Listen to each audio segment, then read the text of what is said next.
ఇక పవన్ కళ్యాణ్ గారేమో మెతక ప్రభుత్వం కాదు ఇది అరాచకాన్ని అణిచివేస్తామంటున్నారు. చంద్రబాబు గారేమో అద్భుతమైన పాలన చేసాము, ఇంకా బ్రహ్మాండంగా చేయాలని చెప్తున్నారు. సంతోషం.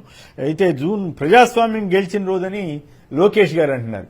ఇలా ముగ్గురు వ్యాఖ్యల మీద మీ అభిప్రాయం ఏమిటి? నిన్న సుపరిపాలన దాని మీద సదస్సు వాళ్ళు కార్యక్రమం పెట్టుకున్నారు కదా తిలక్ గారు.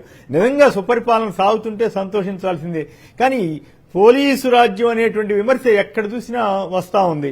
ఈ పోలీసు రాజ్యమే సుపరిపాలన అవుతుందా, లేక నిజంగానే లోకేష్ గారు అన్నట్లు ప్రజాస్వామ్యం గెలిచిన రోజా, లేకపోతే ఆ ప్రజాస్వామ్యం గెలిపించుకుని ఉంటే వీళ్ళు ఈ ఏడాది కాలంగా చేసినటువంటి అనేక రకాల కేసులు, ఈ కుట్రలు, ఇవన్నీ గందరగోళాలు చేయాల్సినంత అవసరం ఏమొచ్చింది?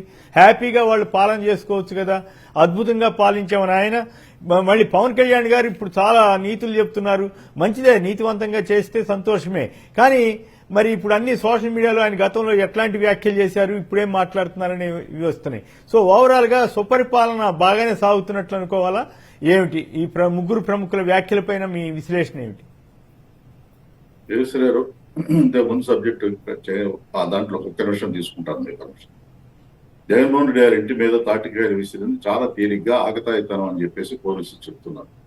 నిమిషాల్లో ఎలా తీయించారనేది ఒక ప్రశ్న. రెండవది, ఇది నాకు ఉన్న సందేహం, దానిలో నేను ఉద్దేశాలు అంటగట్టడం కాదు.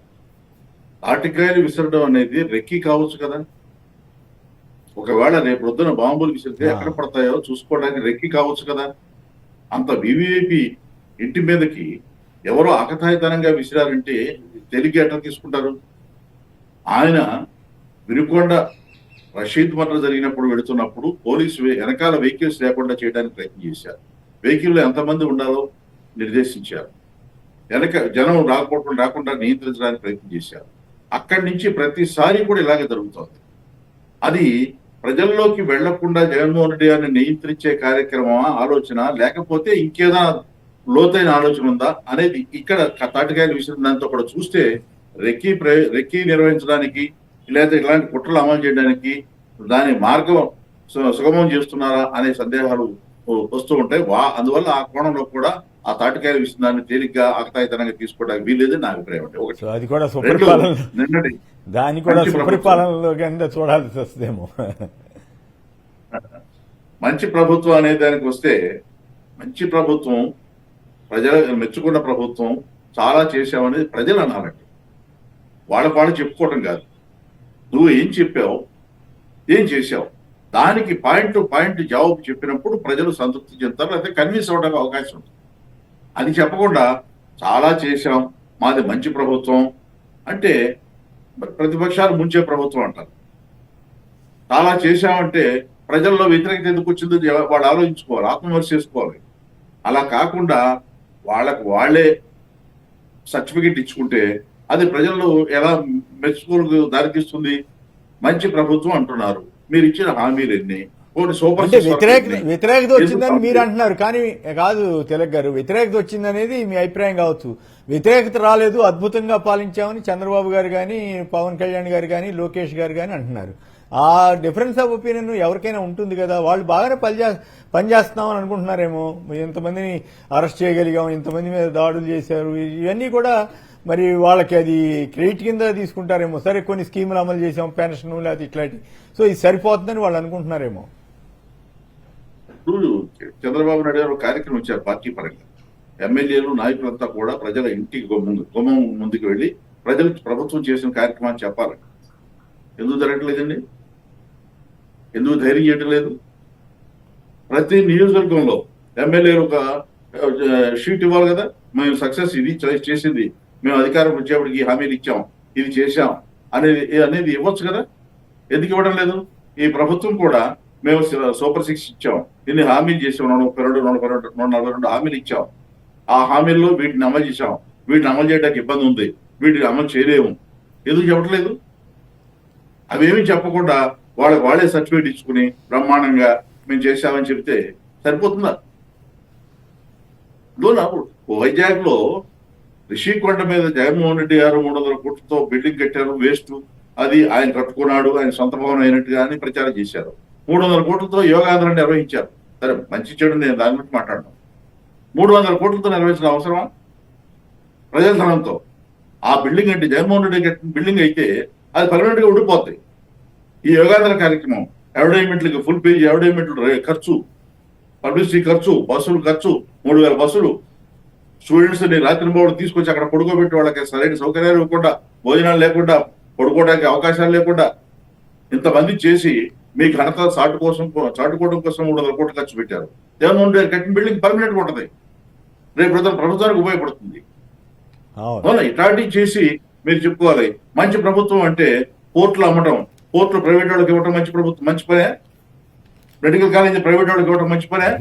వ్యవస్థను నాశనం చేసి వాలంటీర్ వ్యవస్థ కానీ, గ్రామ సచివాలయ వ్యవస్థను కానీ ధ్వంసం చేసి ప్రజలకి దూరం చేయడం మంచి పనే. ఏది మంచి పని చెప్పాలి? మంచి అని చెప్పడానికి మీరు ఉదాహరణ చెప్పండి, ఇదిగో మేము చేసిన మంచి పని అని. రైతులను ఇంతవరకు ఆదుకోలేదు. ఏ రైతు ఏ పంట గిట్టుబాటు ధర ఉంది? ఏ పంట ఏ రైతు దగ్గరికి జగన్మోహన్ రెడ్డి గారు వెళ్తే మీరు కంగారు పడుతున్నారు?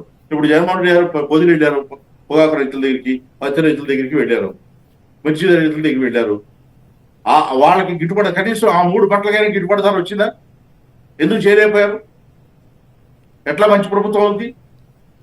రైట్. ఇవాళ ఇప్పుడు చిత్తూరు జిల్లాలో మామిడి రైతులు పవన్ కళ్యాణ్ గారి వ్యాఖ్యలు తిలక్ గారు, పవన్ కళ్యాణ్ గారి వ్యాఖ్యలు, మన లోకేష్ గారి వ్యాఖ్యల మీద కూడా సంక్షిప్తంగా మాట్లాడండి. శేఖర్ గారి తర్వాత మాట్లాడండి. సార్, ఇప్పుడు పవన్ కళ్యాణ్ గారు చాలా ఎక్కువగా ఘాటుగా మాట్లాడారు. బహుశా ఆయనకి యోగా సభలో ప్రాధాన్యత రాలేదు, మోడీ గారు కూడా ఆయన పేరు ప్రస్తావించలేదు అనే బాధ ఉండొచ్చు. మళ్ళీ చంద్రబాబు నాయుడు దగ్గర కావడానికి ప్రయత్నం కావచ్చు. ఆయన సజ్జనుడు కోపం వస్తే ఎలా ఉండదు, అడవి కూడా తట్టుకోలేదు అని ఒక సూత్రం ఏదో చెప్పారు. సజ్జనుడు ఎవరు? మీరు సర్టిఫికెట్ ఇచ్చుకుంటే ఎట్లా?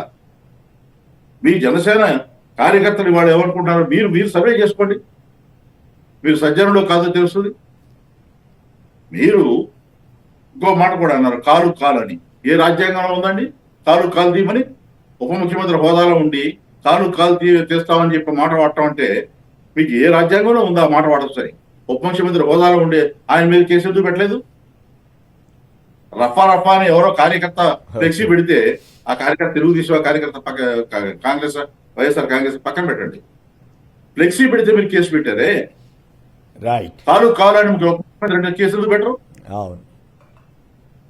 అందువల్ల ఆయన తుందుడు మాటలకు సంబంధించి లోకేష్ గారు ప్రజాస్వామ్యం గెలిచింది అంటున్నారు. ప్రజాస్వామ్యం గెలిచిందని సంవత్సర కాలంలో మీరు అనుసరించిన విధానాలు, చేసిన చర్యలు, వాటి వలన ప్రజలు అనుకోవాలి. ప్రజాస్వామ్యం గెలిచి మేము సంవత్సర కాలంగా సుఖ సంతోషంతో ఉన్నామని ప్రజలు అనుకోవాలి తప్ప మీకు మీరు చెప్పుకోవడం కాదు. కనీసం నేను ఇంకో మాట కూడా ఈ సందర్భంలో చెప్పదలుచుకున్నాను. ఇప్పుడు తెలుగుదేశం ఎమ్మెల్యేల్లో ఎంతమంది నిజంగా సంతృప్తిగా ఉన్నారు? ఒక ప్రచారం అయితే రాజకీయ వర్గాల్లో చాలా పెద్ద ఎత్తున ఢిల్లీ స్థాయిలో జరుగుతోంది.